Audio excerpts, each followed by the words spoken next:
Good morning. Thank you for coming. Let me start and begin with 2 weeks ago, I sent a letter to President Biden requesting a meeting to discuss the border crisis. As of today, I still have not received a response from him or anyone in his administration. But in that short time period of 2 weeks, the situation at the border has only worsened. The United States now has an unprecedented 13,000 migrant children in custody. At least one migrant facility hit 729% capacity, and the mass influx shows no signs of stopping. When I toured there, I went to the El Paso facility. It was built during the Trump administration, 98,000 square feet. They said they built it so large that they would never meet capacity. That day, that Monday, they did something they didn't think they could do. They surpassed capacity for the very first time. 1,040. And what that meant was 120 Border Patrol agents who were supposed to be protecting our borders got pulled off to be in that facility. Earlier this week, when I led a trip to the border with 12 of my Republican colleagues, what we witnessed confirmed that situation is even worse than we anticipated. Now, this photo was taken 4 days ago on private land at the border. This is what a crisis looks like. This is what the president will not go see. This is what President Biden will not acknowledge. The migrant facilities are exceeding capacity and require additional manpower. The overflow is taking border security agents off the patrols and creating more security vulnerability for our country. 10% of the migrants in the facilities we toured are testing positive for COVID. And those are just those that are tested. They do not test them when they enter. While I was there, they announced they were moving 1,000 to Midland, Texas, 3,000 to the convention center in Dallas. More coming probably to your cities as well. Not only does this create a health risk for the agents, but has also sacrificed the efforts of our communities have made to stop the spread of this virus. Even more alarming, during our briefing, we're informed that the Border Patrol agents have caught suspected terrorists trying to enter our country. I thought that would make all members of Congress think we'd have to work on this subject. Instead, I've known several Democrats were quick to accuse me of lying on Twitter. One even serves on Intel. Turns out they should have taken that time to find out the true facts. 2 days ago, Axios confirmed that it's just in the past 5 months, Border Patrol agents have arrested at least 4 individuals who match the names on the FBI terrorist screening list. Even the President's own Homeland Security Secretary confirmed yesterday that the terrorists indeed have been trying to illegally cross the border. When I sat at Monument 3 discussing with the Border Patrol agents, I asked them, for which countries have you found people coming across? Yes, Mexico and Central America. But they talked of Turkey, Iran, China, Sri Lanka, and others. This should frighten every American family. Even one suspected terrorist who gets into our country is too great a risk for our country and our nation's security. We must do more to stop this historic flow of migrants trying to illegally enter our country. It begins by sending a very clear message, united message to the citizens of Mexico, Central America: do not make the dangerous journey to the United States to cross the border illegally. There are legal avenues to enter our country. Doing otherwise is a violation of our laws. Unfortunately, House Democrats are not interested in making any serious attempt to address this crisis. Today, they were voting on 2 bills that not only do nothing to address the problem, it ignores the problem, but will actually worsen the situation. During her press conference this morning, the Speaker, Pelosi, had a sign up that said, "Home is here." This is the wrong message at the wrong time. Homeland Security Secretary were saying, do not come, just do not come right now. But if you wonder when this all started, you could go back to the presidential debate, the very first presidential debate. What did Joe Biden say? He said illegal immigrants should immediately surge to the border. What did he think would happen when he said that? When I entered the facility, there were some families there. There was one from Honduras. Carlos Jimenez spoke to them, asked them how long the trek was, 22 days. Just read a quote from another family from Honduras, said why they made the trek, because they heard President Biden say they were welcome.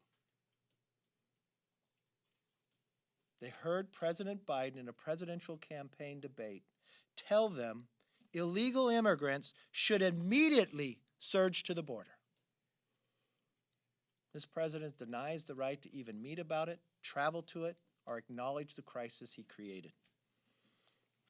Our border agents are overwhelmed, and they deserve the help of their federal government. I'm calling on to put politics aside. Let's work together for the security of our nation. That's why I sent the letter before I went to the border.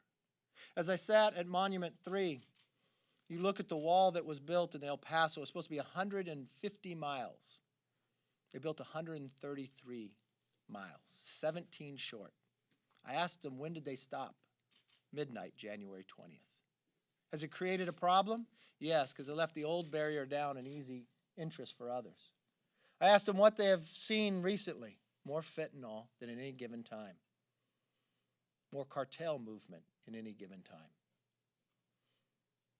President Biden's own secretary says we're going to meet an all-time high, but still won't use the word crisis. The president's going to travel the nation.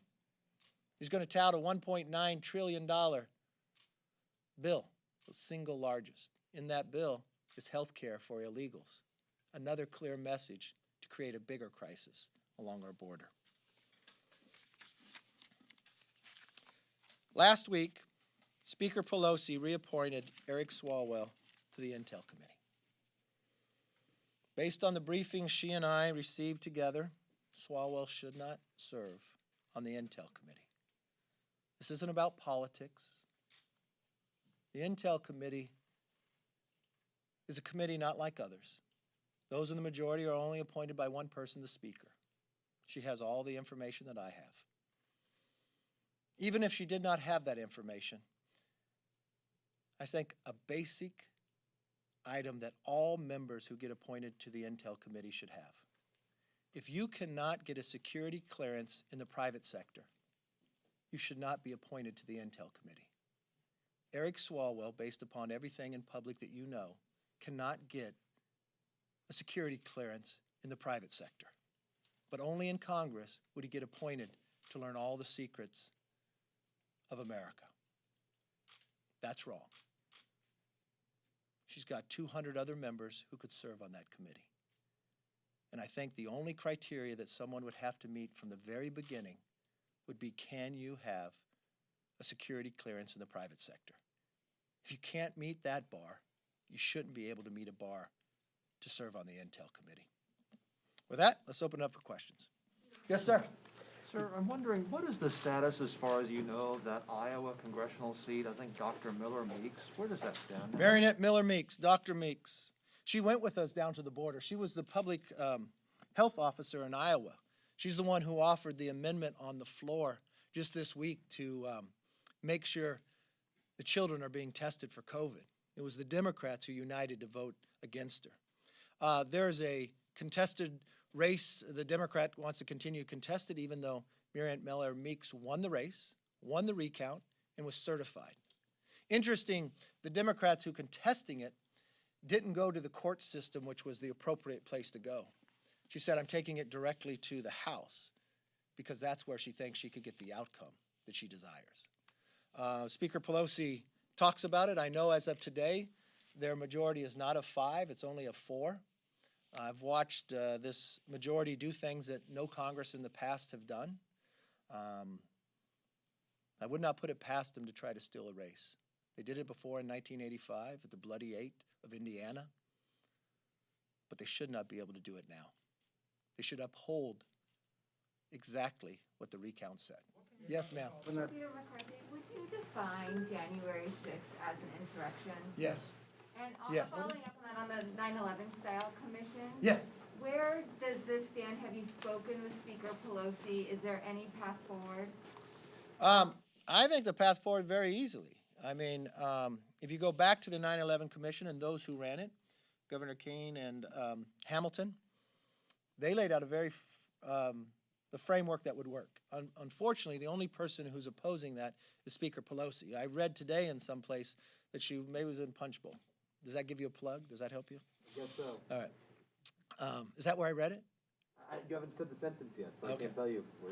That she wants to go through committees that Democrats control, so it seems like she wants to do something political instead of get to the truth, instead of making something set up that is bipartisan, much like the 9/11 Commission.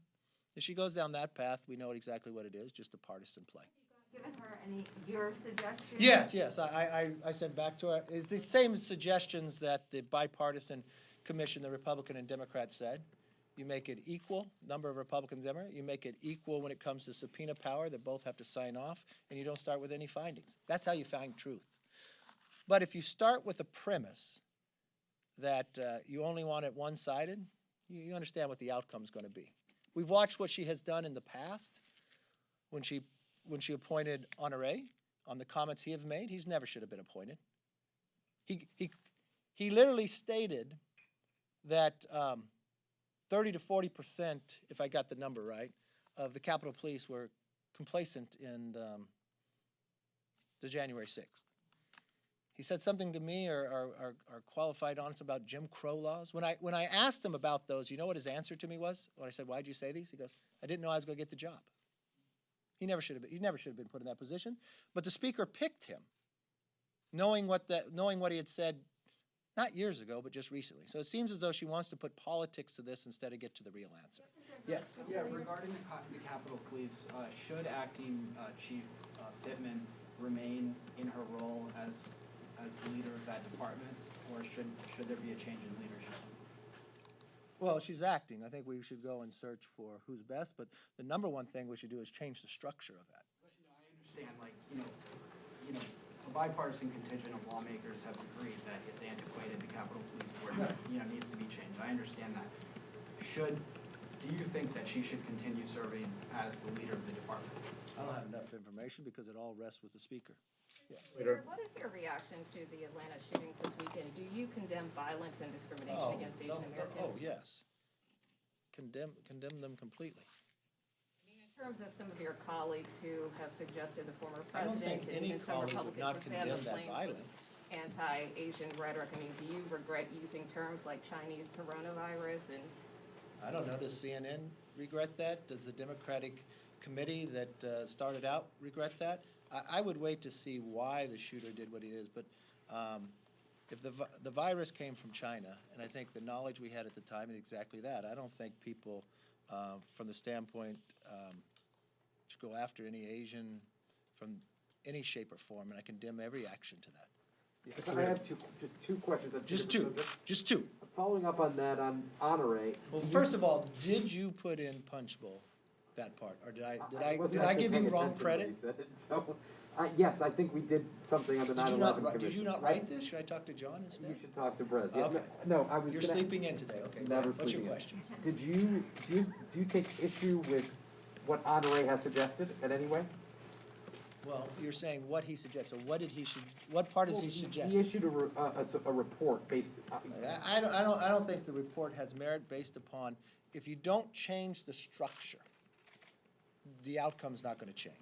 I don't think Honoré should have been in charge of this, based upon his comments, not long ago, but short ago. He had a preconceived notion that was wrong. So I disregard the report entirely because of that. And number two, do you, what was you said there was a surge at the border because of something Biden said in the debate. What did he say in the Okay, debate? what Biden said in the debate, let me get it for you. You can paraphrase it. Well, he said in the very first debate, well, I don't want someone to yell at me. Okay, here we go. I don't have my glasses on. In the first Democratic primary debate, Biden says, when he's president, illegal immigrants should immediately, this is quote, immediately surge to the border. I could play the video if you want. Okay, you trust me? All right. I'll send it to you. So, if I may ask a question back. If you were that Honduras family, and you're reading this, and the person running for president said, you should immediately surge to the border, He wins the presidency, and what's the first thing he does? He says, I'm going to make 11 million illegal immigrants citizens. The Democrats put on the floor today before and changes the Dreamers bill to not that you had to be here before, but just by January. That he removes remaining in Mexico policy. He removes the PACER policy. He stops the building of the wall. He questions whether to keep Title 42. That's why you'd put your whole family together and make this trek. Because you just listened to what President Biden said. No law has changed by moving of Congress. This entire crisis is created simply by Joe Biden's actions and words. And when I watched him on Stephanopoulos the other night, finally said, well no, don't come. His own administration, his secretary said, we're saying don't come, not to come, but just come later. He's still telling you to come. He's created this crisis that he won't acknowledge, that he won't even go visit to see, and now he's denying press from even to watch or see what's happening in the border stations. These border agents are spread so thin. That $1.9 trillion had no money to help them. While I was going through this brand new processing facility that's 98,000 square feet, that had just hit capacity that they never thought would happen, they're taking their parking lot and now they're putting up tents. And they're taking their operational money to do it. And they're removing agents from the border that they're trying to protect where the wall was stopped being built from people coming over to care for these individuals. And the president denies the right to even go there and denies the right of press to even cover it. And he said in his own words while he was running for president in a presidential campaign, illegal immigrants should surge the border. That's exactly what's happening, and that's why. Mr. Leader, Yes. Mr. Leader,